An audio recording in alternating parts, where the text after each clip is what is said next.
As you know, this week in our course we're thinking about drug discovery and development, and we've been learning about some things like preclinical trials and clinical trials and the approval process and even post-marketing surveillance. And I'm really happy that we have here in front of us today in this interview video a really prominent scientist in natural products chemistry and in pharmacognosy, a word that we've just learned this week. His name is Dr. Douglas Kinghorn, and he is a professor in our medicinal chemistry division and is also the editor-in-chief of the Journal of Natural Products. So Doug, it's just a great honor to have you here, number one. Thank you very much, Ken, for having me. It's a great pleasure to be here today. Great, thank you. So Doug, we have some questions I want to ask you just to kind of help our people who are watching this video understand what the science of this drug discovery is and how it really works. But before we start that, could you just tell us, what kind of training did you go through to get to where you are today? So I trained in the United Kingdom. I got all my academic degrees over there. I started off in pharmacy. I then did a master's degree in forensic science and then a PhD in pharmacognosy. Mm-hmm. After I'd finished those degrees, I came to the States and did 2 postdoctoral periods. Really? Wonderful. So well trained. So Doug, you've got your training behind you, and then you go into a lab, and I know you've had rich experiences over a fairly long period of time. I want to talk about a compound that you've been working on recently. It's called silvestrol, and as I understand, it's currently in preclinical trials for possible use in cancer chemotherapy. So could you help our watchers, who are most of them probably not in a lab and had these experiences, kind of give us an understanding of how that happens? I mean, how did you identify silvestrol, and how did we determine that it's going to be a potential candidate, and how did that work? Well, it's a little bit of a lengthy process, and this compound came out of a screening program that we had with the National Cancer Institute. And we were screening about 1,500 plants from Indonesia, and this was one of the ones that was most prominent. So after doing quite a large amount of laboratory work, preliminary work, I actually transferred to the Ohio State University and started working with some clinicians who specialize in hematology. And this compound looks as if it's going to be very interesting for possible use in treating B-cell lymphomas, various leukemias and lymphomas. Fantastic. So you've screened thousands of compounds, and then some candidates emerged, and then how did you develop this into something that might go into preclinical and clinical trials? Well, what you have to do is to actually take the crude extracts of these plants, and then you test them, and if they look promising, you would then do what we call activity-guided fractionation, where we perform chromatography of this crude extract, and then we determine the structure of the active principles using spectroscopy, and in this case, X-ray crystallography. Yeah. The compound, silvestrol, was unique. It had a very unusual and unique structure, and this compound looks most promising from that point of view, but it's only when it was tested against these lymphomas and leukemias that its promise really came to the fore. Yeah.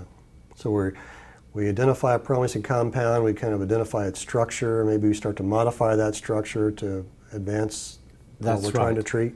But the key thing about this drug discovery from natural products is collaboration with people with many different backgrounds and disciplines, both basic science and clinical. Yeah, you bet. So Doug, I had a different sort of a question for you. I mentioned that you're editor-in-chief of the Journal of Natural Products, and sometimes I think people think of pharmacognosy as kind of an old science. It was one of the original ways we discovered drugs, right? But tell us why pharmacognosy is alive and well. I mean, what's happening in contemporary times around natural products? That is really an excellent question, and you might be surprised to learn that in fact nearly 50% of all new drugs are natural product based, especially in cancer and infectious diseases. Mm-hmm. And the reason is that nature produces lead compounds using enzymes, and it shouldn't be surprising that these compounds also interact with enzymes that modulate disease. So therefore there's a direct correlation. And I don't anticipate this is going to change anytime soon. I think there's many, many new discoveries to be found from nature in the future. Wonderful.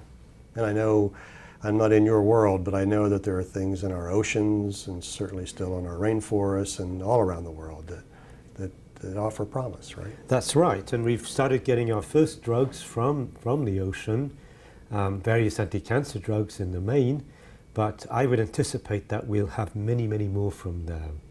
But I would say one thing, and that is we should be cognizant of the fact that we're going to lose a lot of the existing species on Earth, both in the oceans and especially in the rainforests. Yeah. So we need to do this work with some urgency. You bet. So, Dr. Kinghorn, you mentioned Silvestrol came out of an Indonesian product, and I'm wondering, you've spent many years doing this. Are there other sort of interesting compounds that or natural products maybe from around the world that you could tell us a little bit about in terms of your drug discovery process? Yeah, well, thank you. And yes, there are. For example, we've been working with a plant that's used in the Yucatan Peninsula in Mexico, and this is used to treat the disease called cutaneous leishmaniasis. Mm-hmm.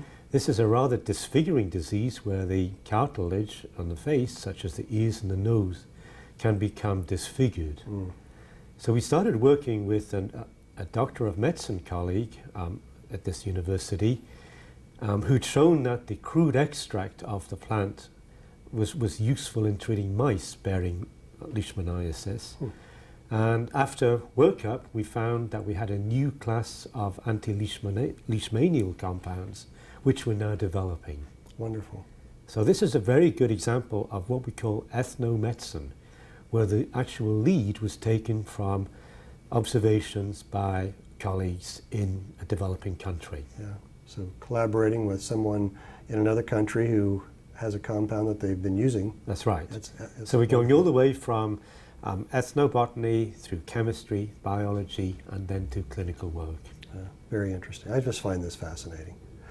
I wanted to ask you, Dr. Kinghorn, one final question.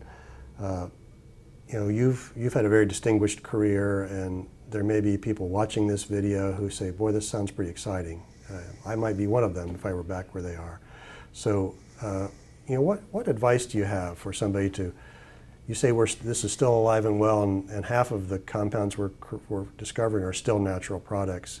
How do I get into that exciting world if I would like to get started? Where do I begin? Well, I think that you probably need to have a BS in either biology or chemistry. In my day it was in pharmacy, but now pharmacy, of course, is a doctoral entry profession. Yep.